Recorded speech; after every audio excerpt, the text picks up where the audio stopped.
Good evening, humans. Tyrannosaurusmoth here, and tonight we're taking a look at the Star Wars The Black Series Boba Fett Tython figure from Hasbro, and this is a representation of Boba Fett as he appeared in the end of episode, I think it was the end of episode 5, and then the beginning of episode 6 of season 2 of Mandalorian.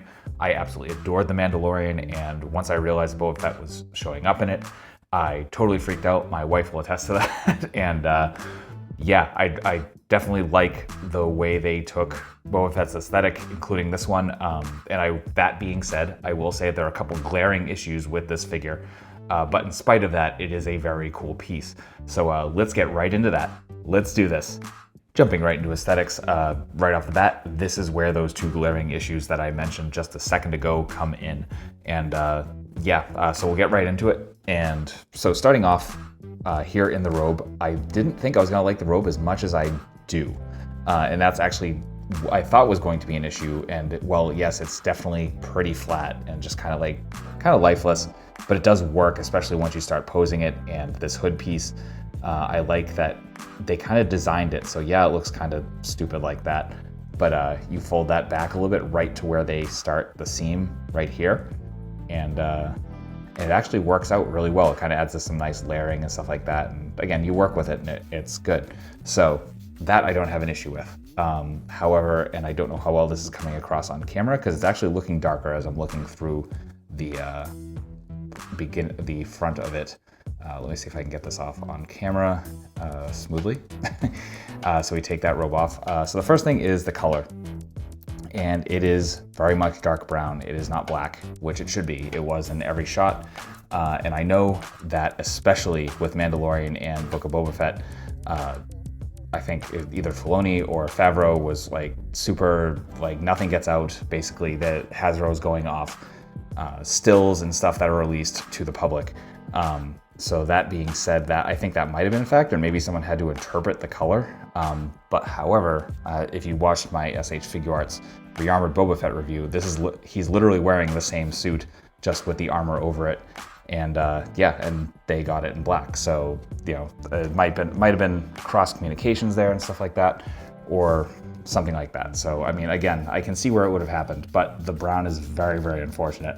And aside from that, the face, where clearly they were supposed to do kind of a light brushing with the white, and it's just, oh man, it's the first thing I noticed when I took it out of the box. And I think this varies because I watched a couple other reviews of this figure and it's not that bad. So this could just vary and it could just be mine.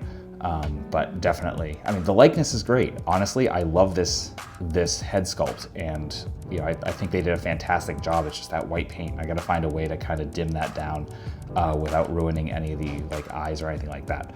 If you have any ideas, please let me know, because I'd love to like keep this as it is, or like again, just kind of diminish that white. But beyond that, sculpt is absolutely fantastic.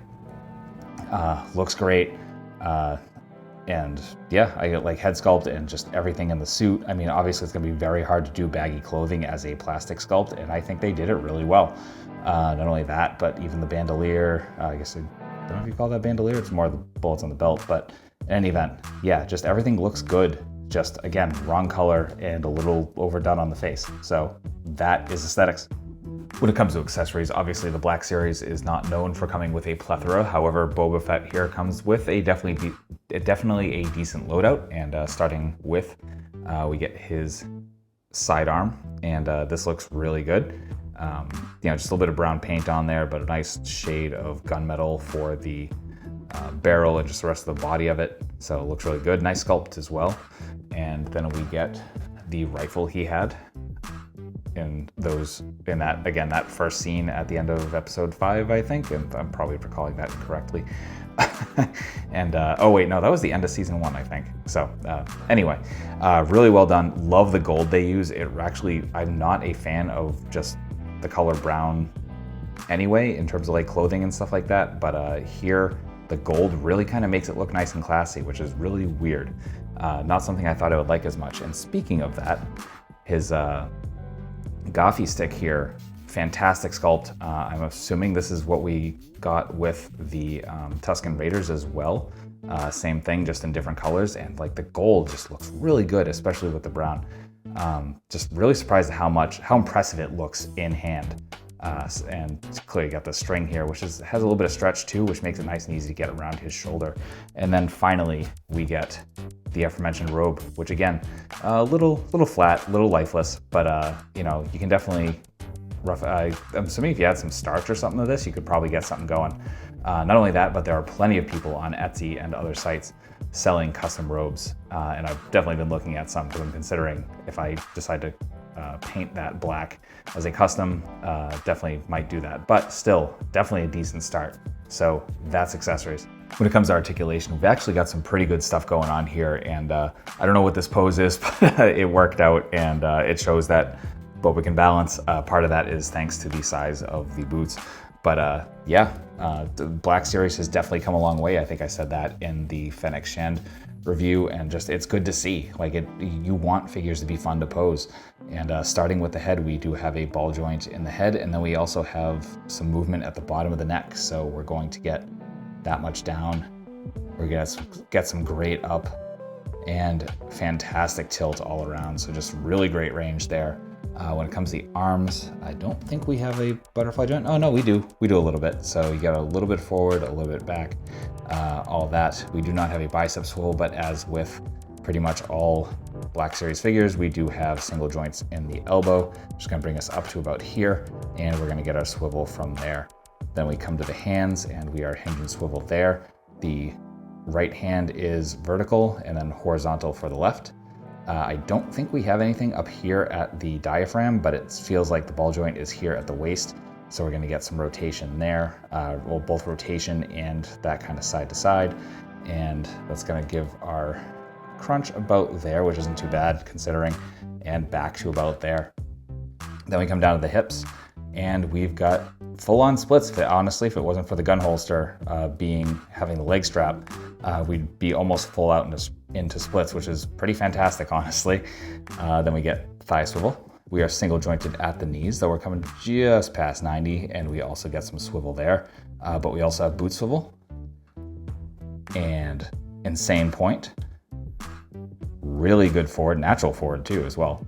And that insane rocker. So that's articulation. Getting into size comparisons, here he is with the SH Figure Arts Re-Armored Boba Fett, as well as the Black Series, Fennec Shand, Return of the Jedi Boba Fett, and Mando.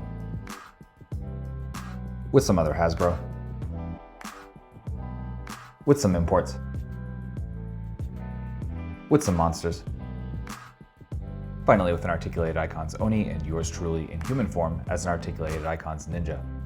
So my final thoughts on the Black Series Boba Fett Tython figure from Hasbro is that despite the aesthetic issues, it is definitely a good figure. Some good articulation, some great sculpt. There's a lot to love here. Just, you know, again, I know these things happen with the breakdown communication, especially with the, you know, the kind of lack of information on Hasbro's part from what I gather. And where I got that, by the way, was from a video from Spectre Creative, which is run by an individual who worked for Mattel for years and definitely has a lot of insider knowledge in the toy industry. So I will try to find that video and link to that in the description below. And speaking of that, if you are looking to pick up this figure, I will definitely leave some links to my favorite online retailers to where you can pick this up below as well.